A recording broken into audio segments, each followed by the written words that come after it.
My name's Deinma Eppie, and I'm a piano player slash singer slash songwriter slash producer, but at the moment I'm more concentrating on the piano playing side of things. I've been playing for about the best part of, let me try and think without giving my age away, best part of 20 years, and you know, it's music is something that I've loved doing from the age of 9, and I have a passion for it, and started off playing in church, as we all do.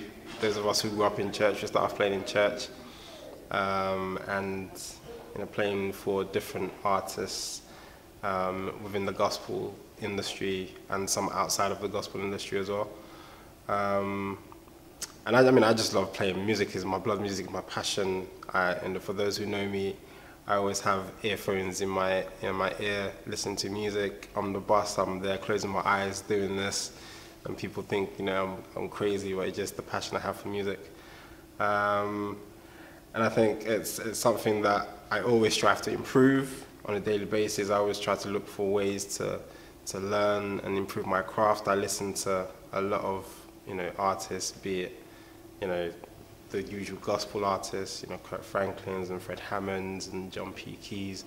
But in terms of the musicians, I always try to listen to the subtle nuances within a song that I can kind of take and use as my own, and to try to help me,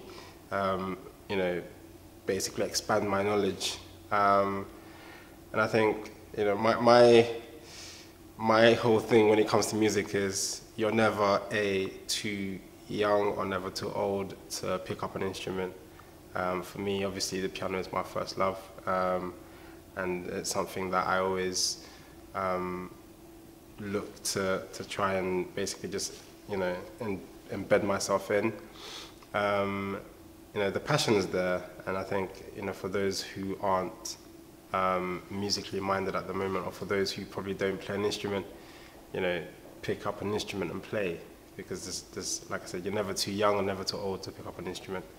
And the main thing is just to have that passion and the drive to want to improve on a daily basis. I mean, I used to spend hours on there without even realizing that I was spending hours and hours on there. And it's once you lay your hands on these things here, they almost become you become addicted to it. Those of us who would know what I'm talking about. You don't actually realize you've been there for 4 hours. I had a story when I was at uni. One of my flatmates, he started playing. I started teaching him, and he became so engrossed by it that he will spend 5, 6, 7, 8 hours in his room, and no one even know that he's at home. They only hear it when they start hearing music upstairs, and that's what music does to you. And there's a quote that I like. I use it as my quote now and again. It says, "Where words fail, music speaks." And I think for me, that is basically what music is. My advice to anybody is just, basically just spend as little as time as possible. Obviously, where you have time, hours, spend those hours. But for me, I find that even 30 minutes every day, just basically not doing anything specific, just basically just playing, listen to a song and just try to play along with the song, or just basically just moving and exercising my fingers for 30 minutes every day does wonders in terms of my musical education and improvement. So I mean, my advice to anyone who's, those who are taking on music as beginners, if you can spend as little as 30 minutes a day, just, even doing your scales, we have the normal C scale, just basically going up the scales, you have your minor scales, pentatonic scales, and I think just basically exercise the speed of your fingers. And my fingers, they used to be quick, they're a bit slow, but I'm getting better now. So that's my advice. And just keep at it, listen to different styles of music. I mean, I love jazz, I love gospel, I love, indie, R&B, everything that I can kind of take something from, I listen to, some and Latin music as well, I listen to that as well, and I try to add everything into what I'm doing. And I think, you know, listen to as much music, diverse music, and classical music as well. Classical music is great, especially for the speed of your fingers and just basically for discipline as well. So just listen to as many different styles of music and different genres and try to take what you can take from it.